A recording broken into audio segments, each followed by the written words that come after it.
my name is Fenaretti and I would like to say a massive thank you to my 10 subscribers.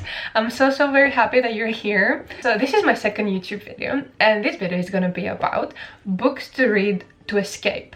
I haven't had any sleep through the night because I'm trying to fix my sleep schedule, and I can already tell that I won't be able to find any words today. And I am so sorry.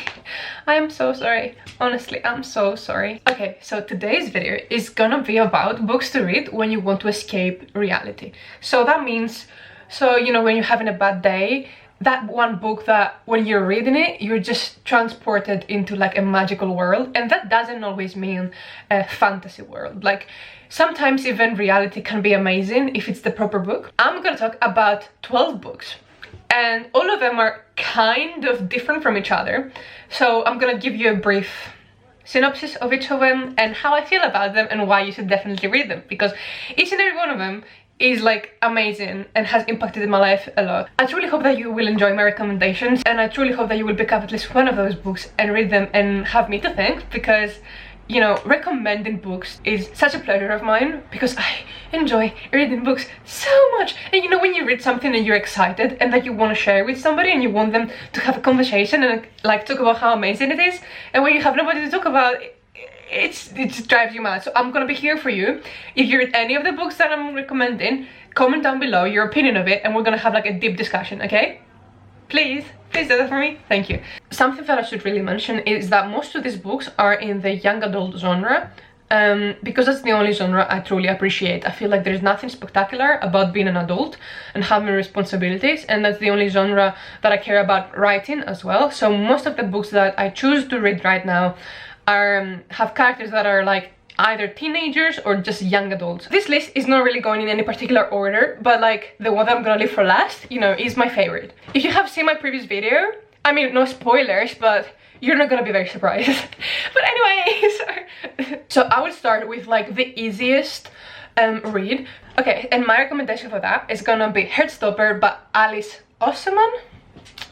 I think I have to keep it there because that's what YouTubers do, or like booktubers do, so I'm gonna keep it here. This book, oh my god, this book is so freaking adorable. It's the kind of read that you're reading it and you're just like laughing to yourself because you feel like you're a teenager again and you remember of like your first crush, and it's just so freaking adorable. I really is a hard word for me. L's. I don't do good with L's and R's. Anyway, so the designs are so amazing and so cute. Like, okay, I've never really read a graphic novel before, so I don't have like the biggest grasp in what to expect. But like, this is just like one simple design. Like the fact that like they're showing with the leaves, how like the time is passing, and it's just like so freaking adorable. Like, look at this. Can you see this? Wait, is it focused? Yes, it is. So like, it's just so cute. And okay, so this is a story about two boys, and they're in like a British high school, and one of them is like this dude over here. He is like the popular dude, like he's a jock, he plays sports, and this is like a little geek that is into music, and they don't really know each other, and they meet in this book, and we see this boy exploring his sexuality and discovering who he is and what he identifies as, and it's very interesting and it's so adorable. So far we have 3 volumes and I have read all 3 of them, and to be honest with you, this is the kind of book that you just read in one sitting, and I am an extremely slow reader. Like, I don't know why, I don't think I'm dyslexic, and this book is like this thick and I read it in just one sitting, and with all of the other graphic novels, like it's 3, it's not that many, but all of them I could just easily read it in one sitting. So I would recommend it because it's just such a light read, but it truly, like, you are a teenage kid when you read this. It's just so cute, and it actually, like the whole trilogy, it covers a lot of themes, and like it actually is deep, but like I'm pretty sure that you will enjoy it anyway. It's extremely adorable to read. So this is my first recommendation. We can put it down now. Oh my god, look at me. So I want to keep the same theme as the previous one. So my second recommendation, oh my god, Red, White and Royal Blue. Oh my god, this book, oh my god. Okay, so let me tell you something about myself. Like I said, I'm I am an extremely slow reader. That means that if I was actually to physically read a book, I would most likely give up because it takes so long to get to finish it, to enjoy the whole story. So for me, I'm a very tense person. I just need to know the story. I need it to progress quickly. I don't want to feel like I'm wasting my time. The way that I consume books is usually through audiobooks, and even those I listen to twice the speed most of the time, unless it's like an extremely good book. I mean, that sounds mean. And this book, I was waiting for it to be released on audiobook for so long because, like, look at it. It just looks like a book that you would want to read. I don't know, like, doesn't it scream like, oh, please read me, I'm gonna be fucking adorable? Like, first of all, it's pink, and okay, I'm gonna talk about the story. So basically, it's the first son of America, so that means like the president's son. And these, oh my god, they're so adorable. So this is like Prince Henry, so he's like a prince, like his father was the king. Oh my god.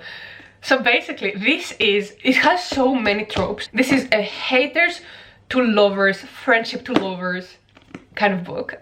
And oh my god, look, it's so big. For me, a big book means like more than 300 pages because, like I said, I'm a slow reader, and if I see a big book, I get so intimidated. Like, even on audiobook form, like, I really wanna do numbers in books. So for me to make the conscious decision of like purchasing a book to physically read was a bold move.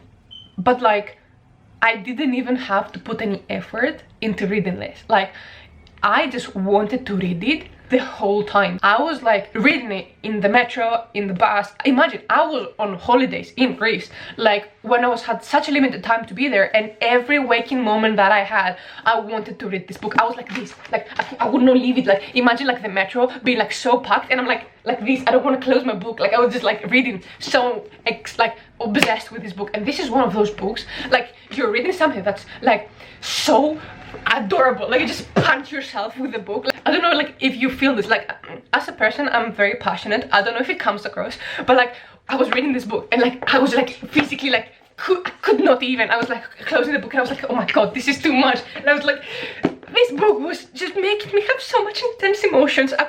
Couldn't keep it inside. And it's one of the books that made me actually laugh out loud. Like, it's actually extremely humorous. Like, it has so much humor in it, and I was not expecting it. I don't even really need to say much about the plot. It's basically like the first son of America and the Prince of England, and they hate each other, and then they have to become friends in order to cover a public scandal, and through that, you know, a relationship develops.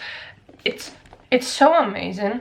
I feel like this book, like, it's one of those books I was like, I wish I will one day have the power to create the adaptation of this, like to translate it into a TV show or a movie, because I am very passionate about this book. I really want this to have a good adaptation because I know it will. This is just already a bestseller. It's just so amazing, and I'm realizing that I'm wasting too much time talking about this book, so I have to move on now. My third recommendation is gonna be a book that's extremely different than the other two. It's called Wolfsong, and it's quite thick. And this book is very lyrical. So if you don't enjoy lyrical literature, I would not recommend this for you. And when I say lyrical, that basically means that it kind of flows like it's a song or if like it's a poem, but it's not. It's like, it's just literature, but it's just like, it just sounds like it's poetic. And to me, that's the best kind of literature. I really truly enjoy literature that's lyrical, and to me it shows that the writer is more talented. This book has magical realism, and it's the story about a child named Ox, and we start following him from when he's very little, when his father leaves him, and we continue to follow his journey. We don't know exactly what kind of disability he has, but it's kind of mentioned throughout the plot that he's slow, and we see him start interacting with his new neighbors, which we learn that is a pack of wolves. I started reading this in audiobook format, and the narrator is one of my favorite narrators ever. He's extremely good at it. So this was, mind you, like a massive audiobook, like it was a very long one, and I listened to the whole thing in normal speed, which I never do. I never listen to an audiobook in normal speed. It was such a good narration and performance that I decided to just consume it the exact way that it was meant to. So I started listening to the audiobook when I went to bed, and I didn't sleep through the night. And the next day, it wasn't like I was just gonna sleep later. We had to go to like an amusement park, like a water park, and we had to travel 2 hours to get there by bus. And I just decided to not sleep through the night because I couldn't turn off the book. And the beginning is kind of sad because we see him having to deal with the fact that his father left them. It's extremely emotional. I really love reading narration from the perspective of a young kid. This is just so lyrical, so poetic, and what I really truly love about this book is the repetition of important words and important phrases.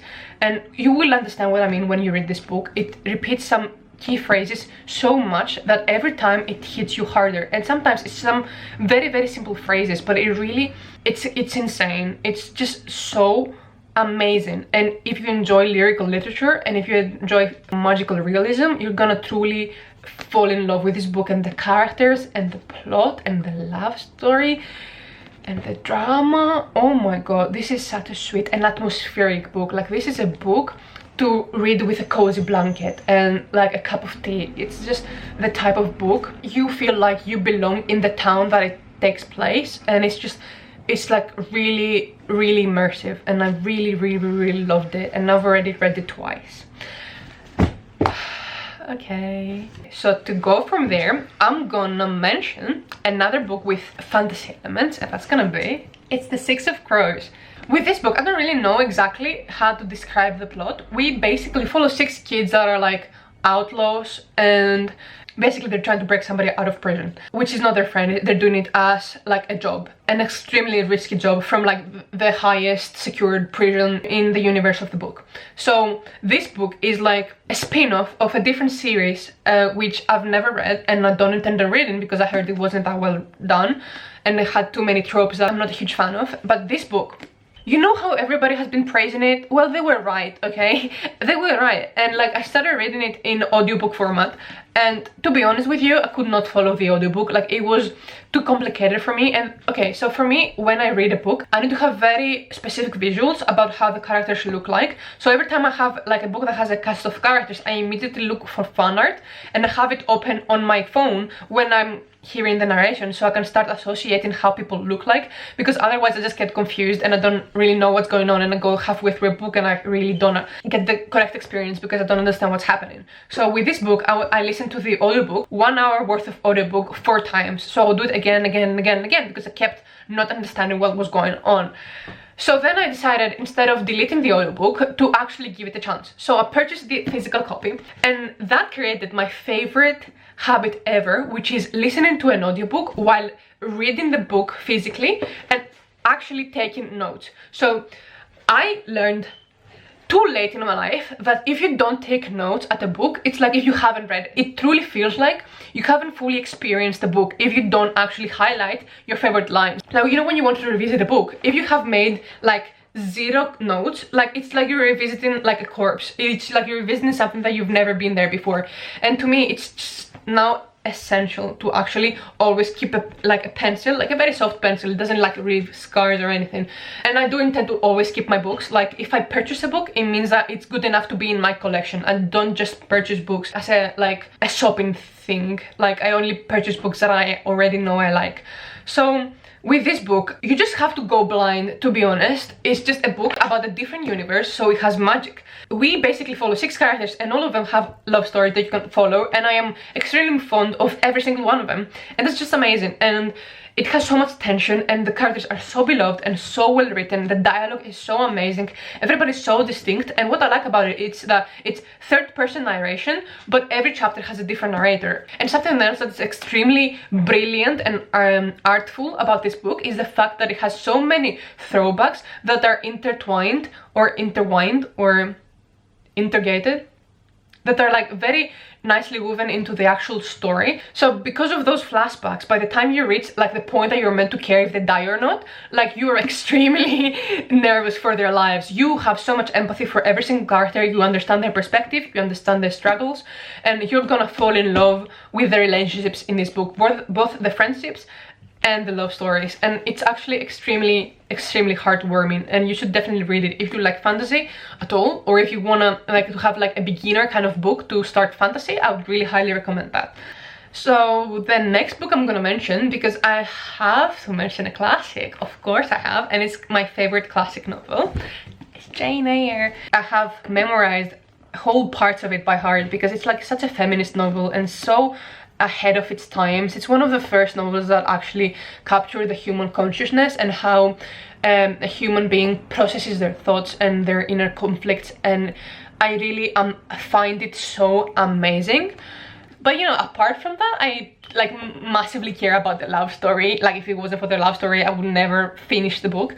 So this is my favorite classical love story as well. So Jane Eyre is about a girl who has been mistreated her entire life, and she has been neglected by her aunt that was raising her because her parents are dead, and she is sent to a boarding school, and after that she becomes the governess of a young French girl, and then she meets the guardian of the girl, and it's basically kind of a gothic book, and it's partially like a thriller, I would say. It's no horror, it's just, it has so many different elements to it. It's a love story, it talks about politics, it talks about feminism, it talks about women's rights, and it's like a love story, and it has mystery, so much mystery. Like I remember reading it for the first time, I was like so intrigued, I could not understand what was happening. And this is very atmospheric. You truly feel like you're present in these gothic environments and old houses, and it really makes you feel like, it gives you this feeling that it's always raining, and you know, you can smell the grass, the wet grass and the ground and the leaves. It's like when you're reading it, you can hear the atmosphere that you're meant to feel like you're in. It's extremely vivid, and it's an amazing book, and I love the love story so much. Oh my god, Mr. Rochester. Mr. Rochester, oh my god. I shouldn't even have to say anything else. Like, if you are meant to read the classic, read this one, okay? So I'm gonna mention a modern classic now, and it's The Secret History by Donna Tartt. I was firstly recommended this book when I was like 16 by a girl who was way smarter than me. And to be honest, the way she described it is like a couple of young adults at their first year in university who are obsessed with ancient Greek, and they're obsessed with knowledge, and they commit a murder. They kill one of their best friends, and you are introduced to this concept at the beginning of the book, and you follow through the thought process of the characters and what made them do what they did. And you know who they killed immediately, but you don't know why. You really don't understand why, and it's a mystery, and it's like a character study. And oh my god, this book was amazing. I could not put it down. It's so well written. Like, you understand why it's a modern classic. It's just so well written. Like I said, I take notes with this book, and like the entire book is like full of notes and highlights and like amazing passages. Like, this book is like truly a classic. Like, for me, okay, let me tell you what I'm guilty of. I'm guilty of never picking up a book if it doesn't have a love story. That sounds sad and pathetic, but like, that's just me. Like, I really like love stories. It makes me feel hopeful. One of my favorite elements of any book. So I was very hesitant on picking this up, but oh my god, I did not care at all. Like, I did not care at all. Okay, it has some romantic elements, but this book is just a classic. And I never even read mysteries. I never even read like murder novels. I feel like this is the first novel I ever read about murder, but like, it's such an amazing book. And for the whole week that I was reading it, I really felt like I was there. I was in the town, I was around there when the murder happened. Like, it's extremely atmospheric, and I love atmosphere in books. I love atmospheric books so much, because like the whole point of a book is to help you escape, and this book just makes you escape. I love this book. Like, there was a point that I was like, oh my god, I hope that they never get caught for the murder they did. I was like, oh my god, I understand why you did it. I forgive you. Like, let me help you bury the body. Like, okay, not really, but like, if this book made me, who I'm like always black and white about stuff like that, to appreciate a great character, it's an amazing book. It's just an amazing book. And the people who hate it, I feel like they don't get it, and they don't really understand. It's not about, oh, don't kill people. Like, everybody that's a normal person understands, like, you shouldn't kill anyone. This book is the experience and the character study, and it's just amazing. And I feel like you should really give it a chance. It's a modern classic. You can never go wrong with a modern classic, so read it. So my next recommendation is The Song of Achilles by Madeline Miller. So this book, again, is a very lyrical book, and you immediately get immersed into this world. And to give you an understanding of how amazing this book is, I hate mythology so much. Like when I was a student in like 2nd grade and they were teaching us this kind of stuff like mythology, I would purposely ask to go to the toilet at the moment that the teacher was about to start the lecture, because I wanted to skip most of the mythology lesson of the day, because I found it extremely daunting and extremely scary, because like we were in like 2nd and 3rd grade and they would tell us about tortures that they used to do in ancient Greece, and I'm like, why do I need this information in my little 10-year-old brain? Like, I don't need this information. Why? Please just let me go home without having nightmares for once. So anyway, this book is basically this a friendships to lovers kind of book, and we follow Achilles and Patroclus, but it's from Patroclus' perspective, and we start seeing their friendship when they're like 10 years old. It's so romantic. This is one of the most romantic books ever. Like, I really love the concept of first loves. I feel like your first love is always more intense than your last one, because you feel all of the emotions for the first time, and I find it so amazing and ideal to have your first love be your last one as well. Like, to just find one person and stick with them forever. I just find that extremely romantic, and this book has exactly that, and it's phenomenal. Amazing writing. It has won awards and stuff. Like, it's a good book, and the plotline is so sweet. You have so many adorable scenes, and again, I don't like violence, I don't like action. This book has war for like 50% of it, and I didn't even mind. It's such a sweet book. And I would also recommend the audiobook. And actually, you know what a coincidence, like, you remember how I talked about Secret History by Donna Tartt? Donna Tartt has given, like, can you see it? Can you see it? So Donna Tartt is approving this book. So if you like this one, just read this one. So my next recommendation might be a bit controversial. It's The Host by Stephanie Meyer. So like I've mentioned in my previous video, I unironically enjoy Twilight a tremendous amount. I love Twilight. I've read the books when I was a teenager. I've seen the movies 1,000 times each. And this is like a completely original story from the previous one. And so let me just help myself a little bit, because I struggled tremendously to describe this book. So basically, the Earth has been invaded by alien species that takes over the body and minds of human beings, so they become their hosts unwillingly. So the protagonist is a girl called Melanie Strider, whose body has been taken over by an alien called Wanderer. So this book of course, is a love story.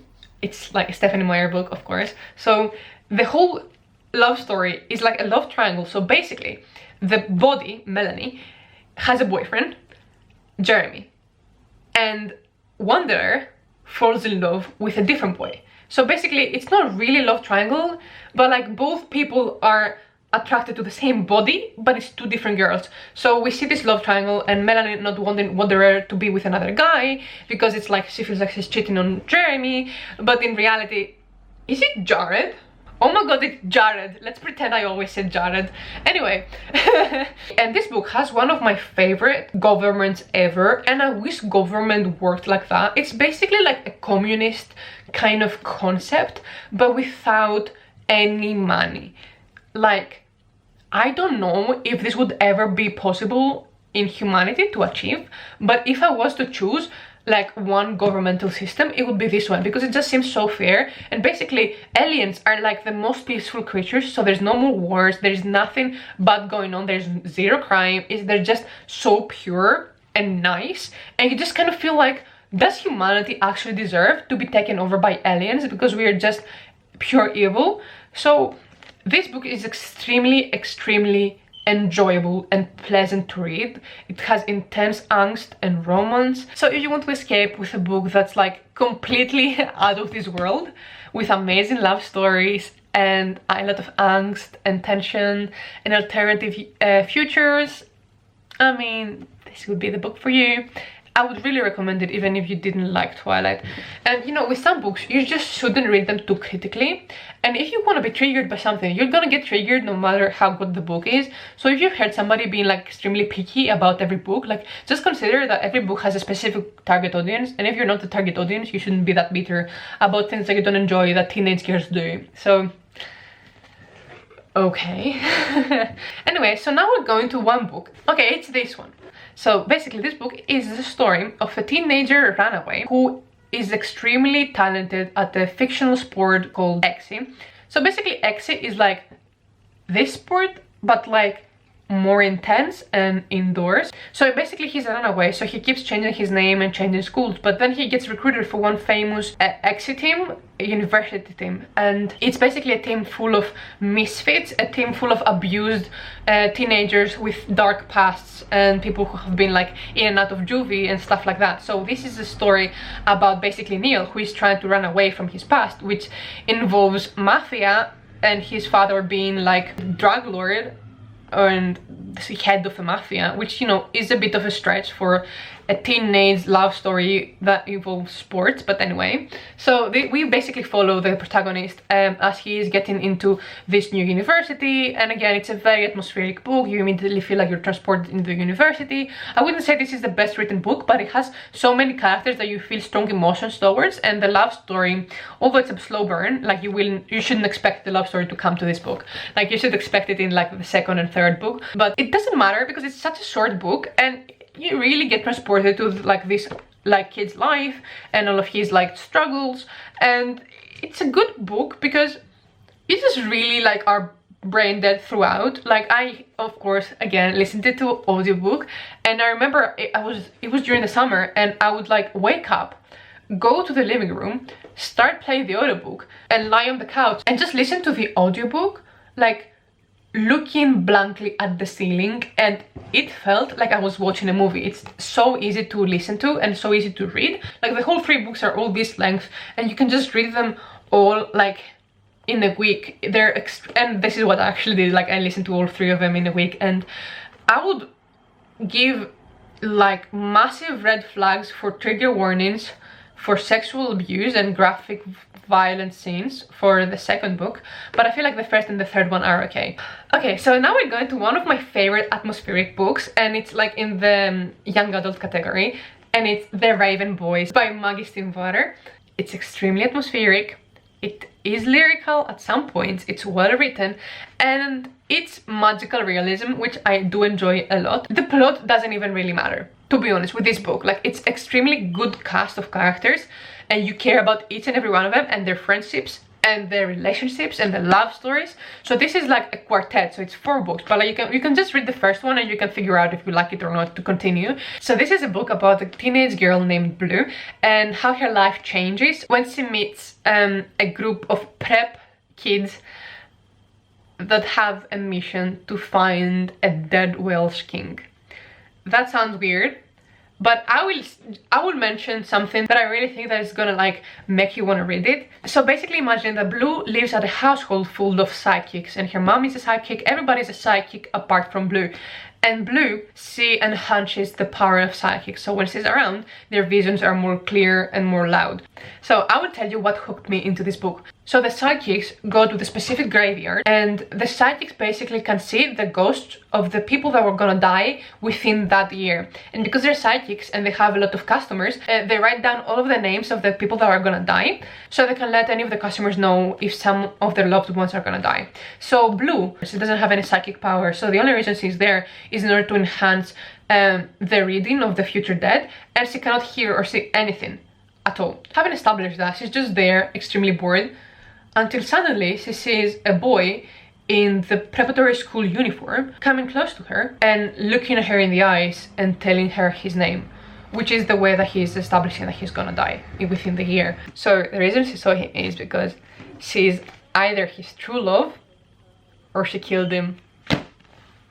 And the reason this is so interesting is because Blue has been getting the exact same prophecy since she was a little kid, and it's basically like, if she kisses her first love, he is gonna die. We care a lot about this. This is so exciting. Like imagine seeing the ghost of a beautiful boy and you have either killed him or he is the love of your life. Neither of those is a good outcome. Which one is it? Like it's so exciting. You know, it's amazing to find something that you actually enjoy. So these 2 books I read like one after the other, so I finished one of the series and then I picked up the other. Don't remember which one was each, but like I think these two, like if you like this one, you're gonna like this one as well. So now we're getting to my two favorites. Oh my god, I'm so excited to talk to you about this book. It's called Tiger Lily. Oh my god, okay. I am the biggest Peter Pan fan that any person could possibly be without being insane. I used to believe in Peter Pan until I was way too old. Oh my god. And I actually wrote fan fiction about Peter Pan when I didn't even know what fan fiction was. Like I was 11 years old and I just started writing an entire book about Peter Pan coming to save me from my reality and taking me to Neverland. And I was so bitter that he actually didn't come to save me, to the point that I made him be in love with me, but I'm rejecting him. And then I insert my actual first love, which was a boy that I was in love from like when I was 3 years old until I was 16. Yes, I am a romantic. I'm sorry. He never liked me back. That's so sad. But it's fine. Like, I moved on. I'm like 22 now. It's fine. So, just to give you an understanding of how much I love Peter Pan, like, I love him to death. And I have read everything that there is to read about him. I collect Peter Pan books. I have seen every form of media of Peter Pan. And, you know, I always hated Wendy. Like, I always hated Wendy. And I didn't know exactly what it was. I just felt like Peter Pan could do better. Like, Peter Pan is not an angel, but I felt like Wendy was, like, just a silly little girl. And I didn't feel like she was good enough for him. And I always had, like, a huge vendetta against her because, like, Peter Pan was mine and she was, like, not good enough. And she left him. Like, this made me so upset. Like, you're in Neverland. You are promised to stay young forever and fly and have a good life, and you just choose to go home and become an adult. It's such a curse to become an adult. It's the worst thing that can happen to you. It's like, it's the worst. You had eternal youth and you decided to just be stupid. And I never even cared about Tiger Lily. Like, I never even considered her a character. She was just like the dead body of a character that never mattered. Like, she was never relevant. And I was also mad at Tiger Lily because in the Disney version of Peter Pan, like the animated version, like, you know, the one that everybody has seen, she kisses him. And I was like, how dare she make him cheat on Wendy? Like, I hated Wendy, but even then, I was like, okay, I hate her, but if I was to be someone, I would be Wendy, because I'm a kid on Earth that's waiting for him to come to my window every night until I'm like 12 and a half. It's fine.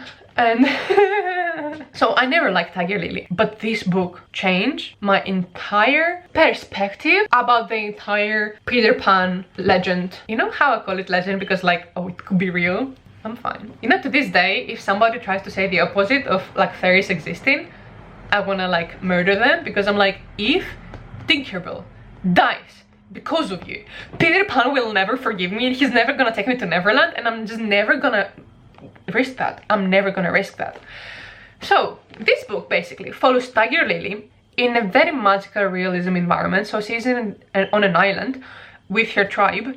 There are pirates and there are fairies, but fairies are so little. So like mosquitoes, like they're so little, like they're very, very small. So this entire book is narrated by the viewpoint of Tinkerbell. So Tinkerbell as well was never a character that I was particularly fond of, because she was very jealous and vindictive and she was not nice to Wendy. I hated Wendy, but like still, like I drew the line on murder. So this book, you are not ready for the ride that it's gonna take you on. This is the most heartbreaking book I've ever read about 12-year-olds. I've never been more sad about a love story in my entire life. Yes, I'm making this statement. This book ruined me. This is exactly the essence of Peter Pan. It captures it so spectacularly. This book ruined my life in the best way possible. I know that I have a pre-existing love of Peter Pan and I'm not very biased about it, but it's extremely well written. It's very, very lyrical. It has many themes that you don't expect in a book like this. It has about feminism, about female image, a theme about sexuality, about gender and gender stereotypes. It covers the concept of religion. It covers so much. It covers the concept of who is really the savage. It is an astonishingly amazing book. And if you want to time travel, if you want to escape, take this book. This book, you feel like you're in Neverland, which, first of all, is there any better place to be? No. There's fairies, there's lagoons. When you read this book, you truly feel like you're there. It is so specific about its atmosphere, it's so lyrical, it's so well written, the characters are amazing, you will love every single one of them. It's such an intense book, it's truly masterful. The way that I was consuming the audiobook, basically I was on the bus towards the job that I used to work at for a 1 hour ride. So the bus used to take us through very green areas with lots of trees. So the combination of being on a bus, listening to the audiobook, whilst looking at the scenery outside and the scenery kind of matching the audiobook, it gave this book an extremely amazing experience for me. Like, I am 100% sure that you will enjoy it even if you read it as a physical book, but the combination of the scenery in this book, like, I feel like I have so many scenes linked with specific locations that every time I go past the same location, I remember scenes of the book. And imagine, I finished this book before my first 10-hour shift at this new job. And it was a very hard shift. And for the entire shift, I was in the verge of tears. This book made me feel true heartbreak. My heart was broken into a million pieces, but I would break it 1,000 more times just to have the experience of reading this book for the first time. And this book inspired me so much that I'm actually writing my own spin-off of Peter Pan. I always knew that I would write a book that has Peter Pan as the main character. I mean, I already have done it when I was young, but now I know exactly the type of story that I want to tell. And it's not gonna be the same as this, it's gonna be completely different, but it's gonna be Tiger Lily as the love interest. And apart from that, I really enjoyed Tiger Lily as a protagonist, because she's a very massive tomboy. And if you know anything about me, is that when I was a child, for the longest time I just wanted to be a boy because I felt like girls were weak, and I really wanted to be somebody who is like strong and capable of things. So if I read this when I was a kid, I would be so happy to see that you don't have to be a girly girl to be loved, because it was such a big insecurity of mine that I would never find a boyfriend because I was like kind of a tomboy. Like, I'm not a tomboy anymore, I wouldn't say so, but like it was such an insecurity of mine when I was young, and I hate gender stereotypes, and I loved this book with my whole heart. And a funny fact about it is I bought it after I listened to the audiobook, and you know, like, this is the book, yeah, but like inside it's a different book. I don't know why. Like, oh wait, this is my receipt because I want to return it. This is the book. I bought it and I put it in my bookshelf. I had it as decoration next to all of my other Peter Pan stuff. And then like the other day I was like, I really want to read my favorite parts, so I open it and it's a different book. It's a completely different book. And coincidentally, like, I'm Greek and this book is about Greece. And like, that's so weird and random. Like, how can a mistake like this happen? And like, there's not even one page about Tiger Lily. Like, somebody like mistakenly put the wrong cover. And it strikes me that I ordered this book to the bookstore. They didn't even have it. And when they opened it, like, didn't they see like that it's a different title at the very first page? I'm just so confused. And I feel so silly that I didn't check it until like months after I purchased it. But anyway, so I really hope you read this book. It's truly, truly amazing. It's gonna be a surprise to no one that actually one of my favorite books of all time is Call Me By Your Name. Oh, what a surprise. I'm so unpredictable. So if you've seen my previous YouTube video, Call Me By Your Name is one of my favorite movies ever, and I was first introduced to the book through the movie. So I started listening to it at an audiobook format. So the audiobook is basically narrated by Armie Hammer, who is Oliver in the movie, but basically this book is narrated from Elliot's perspective. But it doesn't even bother you that it's a wrong voice, because it's such an amazing book. This book is lyrical, atmospheric. Like, if you want to go on holiday but you can't because you're in quarantine, read this book. Honestly, read this book. Read this book. Read this book. Read this book. Oh my god. This book is a love story, and it follows young Elio as he's discovering himself and his sexuality and what he wants in his life. And Elio, he's an extremely educated character. I really love listening through his perspective, because he's so freaking smart and he's so talented at anything that a human could be talented at. He plays music, he transcribes music, he can dance, and he's extremely educated. and he quotes philosophers. Like, he's so well read, and he's one of the characters that actually motivates you to become a better version of yourself. And this whole book, even if you don't like male to male love stories, you have to read this book, because them being men doesn't even matter.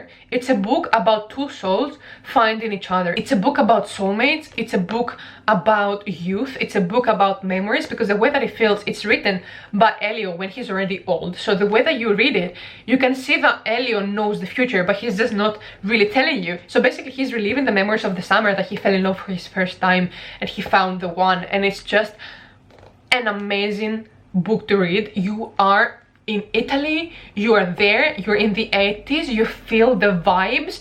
And then, like, the way that I was reading this book, I would always read it at night time, and I would like listen to it when everything is dark, and I was just crying on my own, like crying hysterically throughout this book, and even at points that I wasn't meant to be crying. I don't know why this book hits me so much, because I'm very dramatic, and yeah, basically I'm very dramatic, and I found this book extremely amazing, to the point that as of now I have listened to the audiobook 7 times to its entirety. I've read the physical copy once, and I have also read the physical copy in Greek. I don't know why I actually picked up the Greek version. I always wanted to just see the translation and see if they did a terrible job. And basically, I mean, it wasn't great.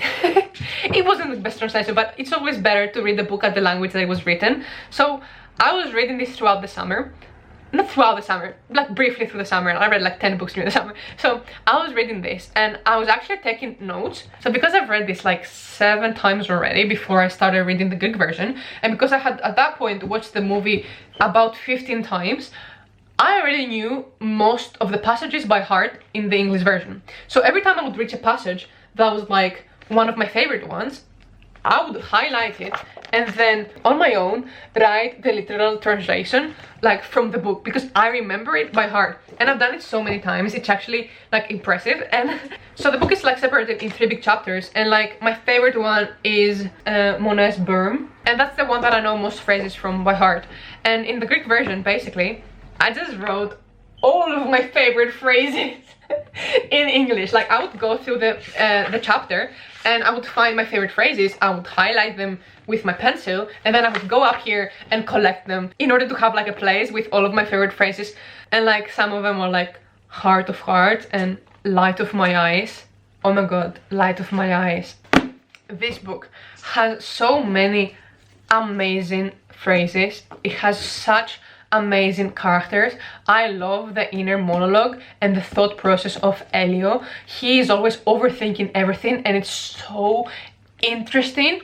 It's so amazing. It's so lyrical. Like, you know, this writer is like a literal genius. He's brilliant. Like, he's a phenomenal writer. You cannot imagine how well written this book is. You literally cannot imagine. Like, this is one of the best written books I've ever read, and it's the only book I've read so many times. Like, I've never read a book more than twice, and I've read this like 9 times in total. So this is insane. Like, this book is the best book ever, and I will forever be listening to it again and again and again, because it gives me such a warm feeling. And like, it's such an amazing story.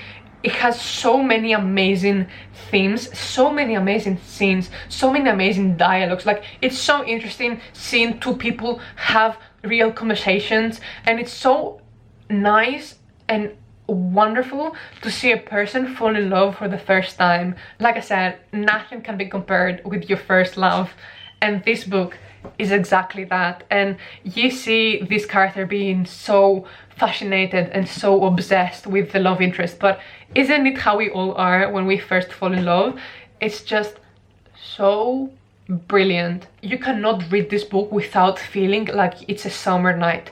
You will always and forever feel like you're in the 80s, like at an amazing location, being surrounded by amazing people and just enjoying your life. This is the kind of life that I would want to live. Like, this is the kind of house that I would want to have. This is the kind of life that's worth living, a life full of educated conversations, a life full of adventures. So please just read this book, okay? Please read it. It's so important. Please read this book. Please read this book. It's so good. So this was my book recommendations for books to read when you want to escape reality. And I hope this helped. I hope you will listen to me for once and just read the books that I'm telling you to read. Like, please read them, they're so good. Like, this is what you came here for. Like, you wanted books to escape, and I'm giving you the solutions. Can you please listen to me? Listen to me, read the books. Okay, that's it, bye.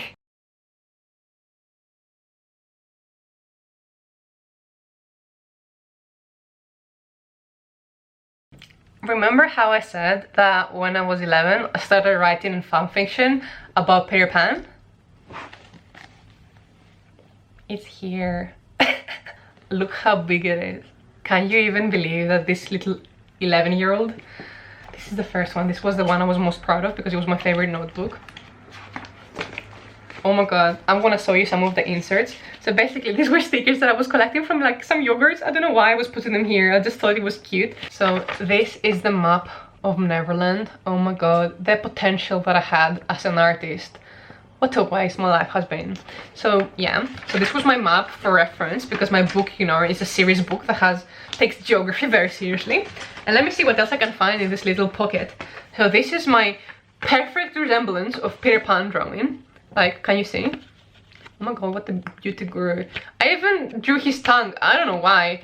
But yeah, basically that's Peter Pan, if you couldn't tell. And I mean, I was 11, just give me a break. And this is one of the twins. I don't know why I drew it. Like, I have it twice. I have it twice.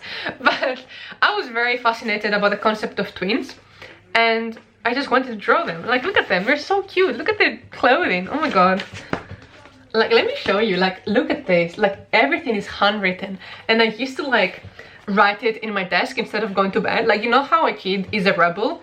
And, like, they're playing the Nintendo under the bed sheets? This was my rebellion. This is what I was doing, staying awake after midnight when I was, like, 12. Like, this is what I was doing. Oh my god, look at this. Like, it's all full. Like, the entire thing is full.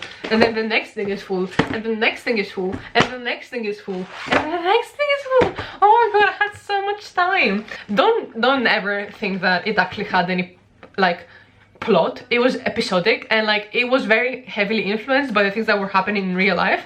So because this has me as a character, it's not even a different name. Like, I am using my own name into the books, and I have my house there, my family there, my brothers there. And at that point in my life that I was writing this, me and my middle brother were having lots of beef. So every time he would upset me, he would just get kidnapped by pirates, and we would forget about him for like a couple of chapters and just live our lives happily at Neverland. And something that's very sad, I was a very insecure child. I was very, very, very insecure. And like, something that's very sad to hear is like a passage that I have here about me, the protagonist, being extremely happy that Neverland doesn't have any mirrors and just feeling free. And I remember that's one of the reasons that I always wanted to go to Neverland, is because I would never have to look at myself again, which is very depressing and sad. But like, this is such a personal book, and one day I want to fully type it on the computer. This means so much to me. It's my first ever book. And the funny thing is that I was writing it in order to get it published. This book is atrocious, like, it's so bad. It's so bad. But I found so much pleasure into writing it. And sometimes when I would have like writer's block, what I would do is, instead of writing it like that, I would flip the notebook the other way and write upside down and try to have the correct writing, doing everything upside down. And then another thing that I would do is I would use my left hand to write. Like, I'm right-handed, but I use my left hand just when I was very, very bored. But yeah. And if you aren't already convinced that I'm obsessed and I have a problem, and look at this, Tinkerbell, like, he has her on a little necklace. Like, how cute is that? This is my favorite thing that I own.